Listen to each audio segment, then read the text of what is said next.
Good evening, guys. Welcome back to the History of Science podcast. In today's episode, I will be discussing a heavily requested topic. Recently, many of you guys have been asking me to discuss the Scopes monkey trial of 1925, so I've decided I'll take it a step further.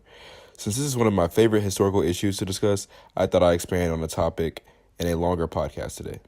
In this episode, I'll be discussing evolution and issues regarding its inclusion in the American curriculum during the 1900s, but also its effect on America politically and socially. Let's dive right in. It has drastically shaped American culture, as it has been reflective of the American beliefs throughout society beginning during the 1900s. The increasing addition of evolution into the general American science curriculum is proof of the religious and social changes taking place in America during that period. That era marked the beginning of America's transition into a more progressive social and political mindset. Now, after providing some background on particularly Southern American religious and social norms in the 20th century, I'll be discussing three trials: the Scopes monkey trial of 1925, Epperson versus Arkansas of 1968, and finally Edwards versus Aguillard of 1987. These three trials were significant because they highlighted the issues Southerners had with evolution, but also because they allow us to see how the opinions changed over the course of 60 years. First, we're going to start off with a little background on Southern American culture.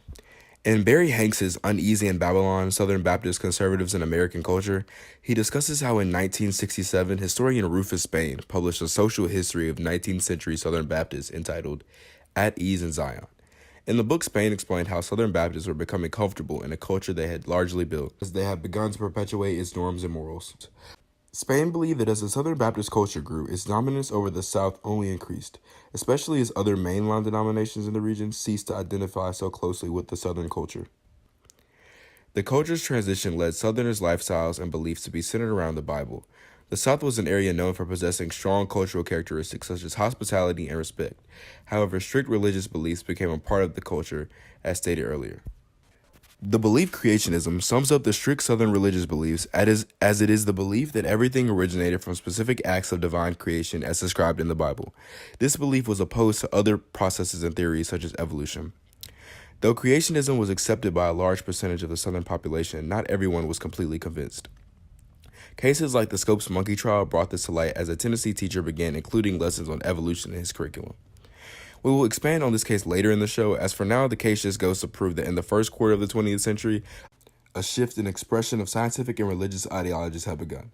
Barry Hanks stated that as this shift occurred throughout the 1900s, many Protestants and Baptists began to promote private education as a part of their ethical agenda because they were against the beginning of racial integration of the public schools and changes public school textbooks promoted like New Age religion, evolutionary science, and alternative lifestyles. Now, before we delve into the trials and their effect on American society, it's important to understand the origin of evolutionary theories, including the intelligent design theories, and how much of a threat evolution was to public education and to the separation of the church and the state. Scientist Charles Darwin's book, Origin of Species, introduced the scientific theory that organisms evolve throughout generations through a process of natural selection. He presented evidence of the diversity of life sourced from common descent through a branching pattern of evolution. Though the book was published in 1859, it was not until the second quarter of the 1900s that it began to publicly contest the beliefs held so strongly by the Southern American population. Also during the quarter of the 1900s, the first major cases surrounding the issues of evolution being included in the educational curriculum emerged. Now for what you asked for. The Scopes monkey trial of 1925 began after a law which made it a misdemeanor to teach any theories that denies the story of the divine creation of man had been broken. John Thomas Scopes, a high school science teacher, had been accused of violating this Tennessee state law. This trial brought national attention to this issue as the current president at the time, William Jennings Bryan, was involved in the case as well. Although Scopes lost the case, he had brought national attention to the errors in the fundamentalist beliefs in regards to their alignment with scientific evidence. The trial also publicized the fundamentalist modernist controversy. Modernists believed evolution was not inconsistent with religion, while fundamentalists said that the Word of God and the Bible took priority of all human knowledge. The case was seen as a theological contest and a trial on whether modern science should be taught in schools. This case did not resolve the debate as the issue began appearing across the nation. Just 3 years after the Scopes trials of 1925, Arkansas enacted a statute that made it illegal for teachers in the state schools or universities to teach evolution. The case was argued before the Supreme Court, and its analysis on the state included that the statute prevented public school teachers from presenting evolution because it was contrary to the belief of particular religious groups. The Arkansas state also felt that the Bible's book of Genesis should be the only source of information on the origins of man. However, based on that finding, the Supreme Court held that the law was unconstitutional because the government must be neutral in all matters surrounding the religious theory. The court ruled that the Arkansas statute violated the First Amendment Establishment Clause. Now, the First Amendment was significant to this ruling because it stated that Congress shall make no law respecting an establishment of religion or prohibiting the free exercise thereof, basically stating that the government was required to be neutral in the case. This case was largely significant because, unlike the Scopes monkey trial, a constitutional verdict was reached that allowed the inclusion of evolution in the Arkansas curriculum. Because this decision occurred about 40 years after the Scopes monkey trial, it was monumental in exemplifying the change in beliefs of the American people. It proved that a progressive shift had and would continue to begin taking place not only in the South but across the nation. Finally, in 1987, Louisiana's Creationism Act forbade the teaching of evolution in elementary schools and secondary schools unless it was accompanied by instruction on the theory of creation science. The state law also did not require the teaching of either one separately. Louisiana parents, teachers, and religious leaders challenged the act's constitutionality, and the district court decided that the act also violated the First Amendment, similar to the last case. This case was also monumental because now the Southern Louisiana government was not trying to completely exclude the teaching of evolution, but it was just trying to have it accompanied by creationism. This case provided a great example of a state holding on to their cultural beliefs, but also not ignoring the scientific accuracy of Darwin's theory because of their beliefs. Just 7 years earlier, in 1980, Ronald Reagan was quoted saying, "Evolution is a theory. It is a scientific theory only, and it has in recent years been challenged in the world of science.